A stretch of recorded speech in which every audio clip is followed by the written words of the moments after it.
ओम शांति। आज सुनते हैं 14 दिसंबर की मुरली का मुरली मंथन। आज की मुरली में गीत था, आखिर वह दिन आया आज। जिस दिन को तकते थे, बाबा ने कहा ये गीत तुम बच्चों के लिए तो हीरे जैसा है और जिन्होंने बनाया उनके लिए कौड़ी जैसा है। कितना सुंदर बाबा ने कहा। क्यों? क्योंकि हमारे ज्ञान के हिसाब से तो बहुत ही सुंदर फिट बैठता है कि जन्म जन्मांतर भक्ति करते आए, आखिर वह दिन आया आज जो हम इंतज़ार में थे और वो बाबा हमें मिला और अब नई दुनिया बना रहा है। फिर बाबा ने कहा मैं हूँ ऊंचे ते ऊंचा बाप, तो तुमको वर्षा भी बड़ा ऊंचे ते ऊंचा देता हूँ। कितना ऊंचा है, उससे ऊंचा कोई हो ना सके। गुरुओं का गुरु सबसे ऊंचे ते ऊंचा। ऊंचा तेरा नाम, ऊंचा तेरा काम, ऊंचा तेरा दाम, कहते हैं ना। फिर आज बाबा ने कहा कि बच्चे देखो, ये रावण है ना जो तुम्हें नालायक बना देता है, और बाप आके फिर तुम्हें लायक बनाता है। अब नालायक से लायक बनने के लिए बाप तुम्हें श्रीमत देते हैं, तो बच्चों को श्रीमत पर पूरा चलना चाहिए। फिर बाबा की जिम्मेवारी, तुम श्रीमत पर चलो, बस फिर बाबा की जिम्मेवारी। तो कदम कदम पे सारा दिन आज बुद्धि में रखो, श्रीमत बाबा की क्या है। संकल्प क्या मेरे श्रीमत प्रमाण है, वचन मेरे श्रीमत प्रमाण है, कर्म मेरे श्रीमत प्रमाण है। फिर बाबा ने आज कहा, देखो बच्चे, सारी दुनिया को पावन बनाने की जिम्मेवारी वो एक बाप की है। तो तुम बच्चों को भी पहले पहले परिचय बाप का ही देना चाहिए। तो सारी दुनिया को पावन बनाने की जिम्मेवारी, कितनी बड़ी जिम्मेवारी है बाबा की। हम बच्चों की भी तो साथ में यही जिम्मेवारी है। बाबा ने कहा सीढ़ी पर समझाना चाहिए, लेकिन बच्चों को हड्डी समझाना चाहिए। और हड्डी वो समझाएंगे जिसकी हड्डी धारणा होगी।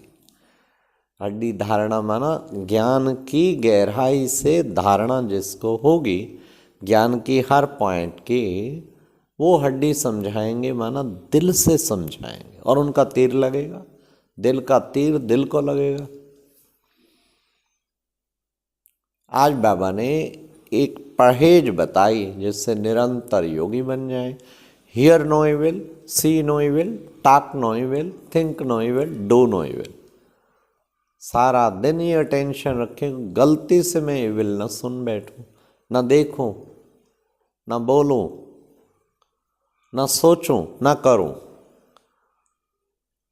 तो उसका अच्छा तरीका हर वक्त विशेषताएं देखें, विशेषताएं सुने, धारण करें और वही वर्णन करें। कि बाबा ने कहा बच्चों को, आज बाबा ने एकांत का महत्व बताया। बच्चों को एकांत में विचार सागर मंथन करना चाहिए। जो सुनते हैं उसकी गहराई से विचार सागर मंथन करते चलो, करते चलो। और बाबा ने कहा ये है तुम्हारा सच्चा सच्चा सत्संग। ये सत्संग तुम्हें केवल एक ही बार अब संगम पर मिलता है, सच्चा सच्चा सत्संग। सत्य का संग, सत्य पढ़ाई है, सत्य बाबा है, सत्य आगे सतयुग की स्थापना हो रही है, और सत्य ज्ञान है क्योंकि अविनाशी है। इसलिए बाबा कहते ये है तुम्हारा सच्चा सच्चा सत्संग। फिर बाबा ने कहा गृहस्थ व्यवहार में रहते बच्चे इस अंतिम जन्म में कमल फूल समान मेरी खातिर पवित्र रहो। अंतिम जन्म बच्चे पवित्रता का अच्छी तरह से वो बांध लो। तो हमारा लक्ष्य ही है, मुझे मन वचन कर्म से पूर्ण पवित्र आत्मा बनना है। जरा भी किसी की देह की ओर ध्यान ना जाए। तो विदेही बनना है, सबको विदेही के रूप में देखना है। और उसके लिए आत्मक दृष्टि, उसके लिए भाई भाई की दृष्टि। तो बाबा ने कितना सुंदर बच्चों को क्या करना है, बाबा ने कहा याद के लिए क्या करना है, बच्चे तुम्हें नशा रहना चाहिए कि हम किसके साथ बैठे हैं, कौन हमारे सन्मुख विराजमान है। बच्चों को श्वासों श्वास बच्चों को बाबा को याद करना चाहिए। इसी को कहते हैं बच्चे योग अग्नि। अग्नि प्रज्वलित हो जाएगी जब श्वासों श्वास याद करेंगे तो योग अग्नि प्रज्वलित हो जाएगी।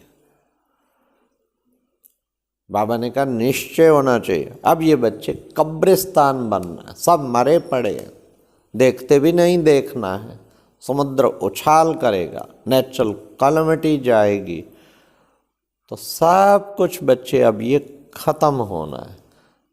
इसलिए तुम बच्चों को अब बेहद की वैराग्य वृत्ति होनी चाहिए। साधनों में बेहद की वैराग्य वृत्ति की साधना मर्ज ना हो, तभी निरंतर योगी बन पाएंगे ना। और भी योग का बड़ा अच्छा बाबा ने आज कहा, कंबाइंड रूप की सेवा द्वारा,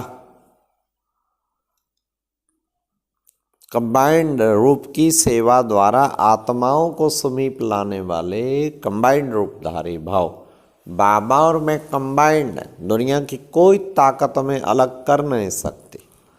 हम ऐसे दोनों इकट्ठे, walking together, talking together, eating together, every time together, इकट्ठे ही मिलते, इकट्ठे बात करते, इकट्ठे सब कुछ करते।